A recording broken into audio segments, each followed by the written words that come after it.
El gobierno de la tarde. 4:39 en el gobierno de la tarde. Comentario el ingeniero Héctor Rodríguez Pimentel. Gracias, Susana. Muy buenas tardes a los colegas aquí en la mesa. Muy buenas tardes al pueblo dominicano. Hoy es 14 de julio de 2021. El 14 de julio es una fecha memorable. Se celebra el Día Nacional de Francia, un día como hoy. En el 1789 fue que se dio la toma de la Bastilla, que con lo que inició la Revolución Francesa, que dio fin a la monarquía y al absolutismo para dar paso entonces al sistema capitalista de Occidente, es decir, la burguesía y el sistema democrático que hoy conocemos en el mundo, la primacía de los derechos humanos y una serie de cosas que se reflejaron en el mundo occidental. Aquí mismo en nuestra isla se reflejó de manera directa con el asunto de la revolución haitiana y su independencia en 1804, el influjo de la abolición de la esclavitud. Y fue una revolución importante para el mundo, la segunda revolución después de la de los Estados Unidos, que fue en 1776. Luego siguió la revolución haitiana en 1804. De manera que eso es una fecha importante que hoy se conmemora en Francia. Francia está de fiesta. Pienso que después ya la pandemia no le impide, tiene 2 años que no celebra esta efeméride, pero ya con una vacunación avanzada de ese país, pues en este momento están celebrando su Día Nacional.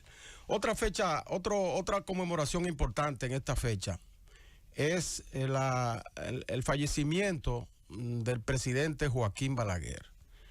Joaquín Balaguer, que nació el 1 de septiembre del 2006 y murió el 14, un día como hoy, del 2002, hoy cumpliría 115 años si hubiese estado vivo. Para los dominicanos es una fecha importante, no solamente para los que hemos seguido sus ideales o participamos en sus gobiernos, sino para la propia República. Joaquín Balaguer nació, naturalmente se crió en la época de la dictadura de Trujillo, y no obstante haber participado como discípulo, como él bien lo señala en sus memorias, como discípulo de una dictadura, sin embargo, logró un hecho que para mí es el más importante de su carrera política, que es la transición de la dictadura a la democracia. Como todos sabemos, Balaguer, después de ocupar varios cargos en los gobiernos de Trujillo, comenzó siendo secretario de la legación diplomática en España, luego fue embajador en varios países, Ecuador, Colombia, y otros países, y además ocupó importantes posiciones aquí, secretario de Educación, secretario de Relaciones Exteriores, y su última posición en la cual le tocó hacer la transición fue cuando fue escogido por el dictador como vicepresidente de Héctor Trujillo, el hermano del dictador que se religió, fue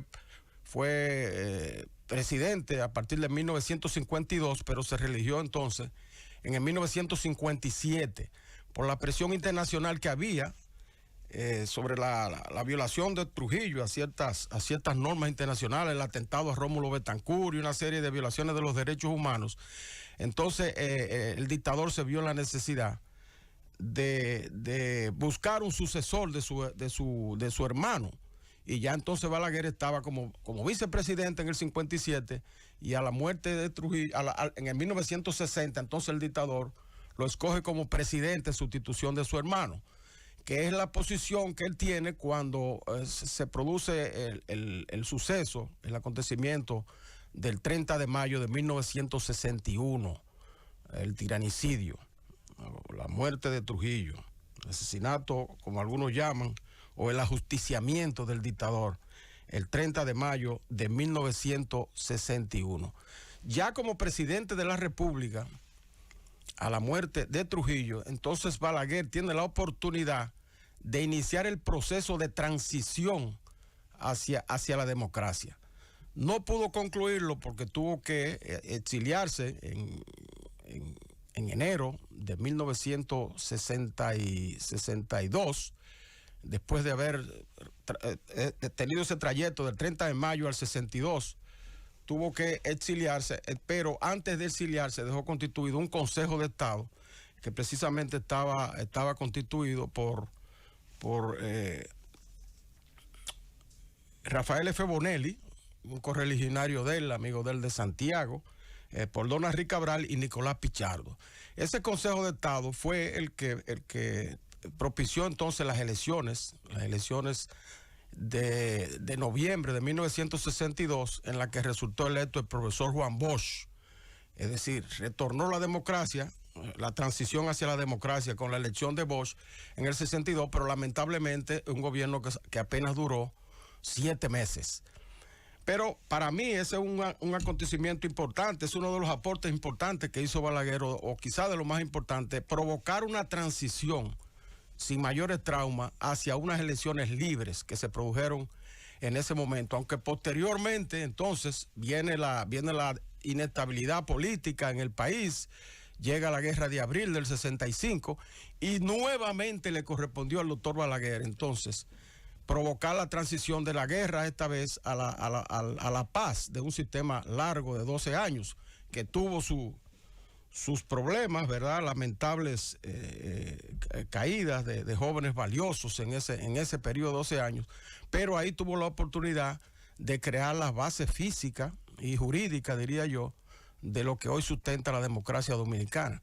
Fue en ese periodo de 12 años donde se inició el proceso más grande de construcción de obras públicas de toda la historia dominicana. Pero antes de seguir adelante, yo quiero resaltar que eso de la transición que se dio del 61, tras la muerte de Trujillo, a las elecciones del profesor Juan Bosch, es muy parecida a la transición que posteriormente se produjo en España de la dictadura de Francisco Franco, que duró 39 años, similar a la de Trujillo, pero con un tiempo más largo, a la transición hacia el reinado de Juan Carlos I. Franco ya había decidido 6 años antes de su muerte escoger al rey Juan Carlos como su sucesor, y entonces ese fue lo que provocó que en España también esa transición pacífica, España iniciara un proceso de desarrollo que hoy lo coloca como uno de los países más avanzados del mundo. Esa transición pacífica que fue lo que ocurrió también aquí con Balaguer, tanto en el 61 como en el 66. Pues se habla que el primer viaje fue tan significativo, ese periodo que logró vivir Balaguer en beneficio del país, que en el primer viaje que dio el rey Juan Carlos al mundo como rey, en el año 1976, lo hizo a la República Dominicana. Y cuentan todos los historiadores que vino el rey Juan Carlos a entrenarse con el doctor Balaguer en el sentido de cómo él había logrado la transición de Trujillo a las elecciones en el 62. Fíjense ustedes la importancia que eso tiene, que el rey que estaba recién embestido de los poderes de rey, vino a la República Dominicana solamente a enterarse con el doctor Balaguer, a tomar experiencia de ese periodo de transición de la dictadura a la democracia. El doctor Balaguer posteriormente, ¿verdad? En el 78, todos sabemos que perdió las elecciones, sin embargo entregó sus elecciones a su sucesor, al presidente Antonio Guzmán, aunque hubo escarceo y esas cosas, pero finalmente lo que registra la historia es que pacíficamente entregó el poder después de haber perdido unas elecciones. Pasó a la oposición, y en ese periodo de oposición del 78 al 86, también dio cátedra de temperancia, de una oposición constructiva, con aportes a los gobiernos que lo sucedieron. Su casa se convirtió en una especie de abrevadero de sabiduría de los diferentes líderes políticos del país. Todos pasaban por allá, todos los nacionales y también los internacionales. Por ahí pasó incluso líderes de la talla de Fidel Castro a hablar con el doctor Balaguer, que por cierto, En esa ocasión manifestó Castro que le agradecía más al doctor Balaguer, a los gobiernos del doctor Balaguer, que a otros gobiernos que lo habían sucedido y que eran más amigos de él en sus lides políticas. Y es que durante los 12 años de Balaguer, mantuvo una relación fluida con el gobierno cubano, a pesar de que no habían relaciones formales diplomáticas, pero había intercambio de deportes, intercambios económicos, empresarios iban a Cuba, cubanos venían a la República Dominicana, de manera que estuvo reconocido por todos esos líderes. Luego en el 86, ya ustedes saben, lo que ocurrió, volvió al poder en el 86 mediante unas elecciones libres y democráticas, y entonces duró gobernando 10 años, con lo cual completó 22 años de gobierno. En esos 10 años, el doctor Balaguer completó su obra de construcción de obras hidráulicas. Las obras hidráulicas que provocaron que el país se convirtiera en una importante nación agrícola, a tal suerte que somos al sol de hoy, al día de hoy todavía autosuficiente en materia alimentaria de lo que consume el dominicano en más de un 80%. Los canales de riego, las carreteras, las avenidas, las escuelas, los puentes, en fin, una obra gigantesca que completó este estadista, y con una característica importante, que es que las hizo básicamente con recursos propios, porque él fue el autor del llamado ahorro interno, es decir, de tener un presupuesto moderado, con superávit, y los excedentes dedicarlo entonces a la construcción de obras públicas sin tener que tomar prestado. A la hora de su salida del poder dejó una deuda ínfima de menos de 2.000 millones de dólares. Hoy en día la tenemos en alrededor de 60.000 millones de dólares. Es decir, que fue un hombre que creyó en el ahorro interno y en la construcción de las obras públicas con recursos propios. Cuando salió del poder, dijo una expresión de que había dejado una nave encendida en la pista, lista para despegar hacia el desarrollo. Sin embargo, luego de su partida, la República Dominicana ha seguido teniendo muchas dificultades en temas que debieron haber sido abordados por las generaciones posteriores. Es decir, él responsable de la construcción de las obras físicas y de todo el andamiaje jurídico, que lo completó, porque hay que decir, en honor a la verdad, que ya la dictadura había establecido o había avanzado bastante en ese ordenamiento jurídico de la nación, y Balaguer pudo completarla. Esa fue su gran obra jurídica y la obra física para sustentar la democracia.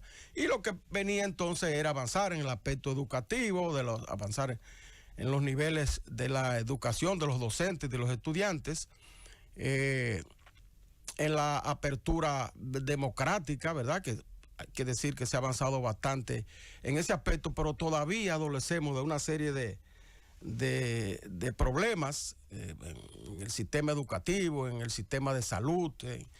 Las obras hidráulicas se han detenido, por lo cual es decir, las inversiones no han sido lo suficientes, y una serie de males que el país podrá superar, pero lo importante es que reconozcamos en este estadista del siglo XX de la República Dominicana un hombre extraordinario que aportó a su país en la mayor medida que pudo. Adelante, Francis.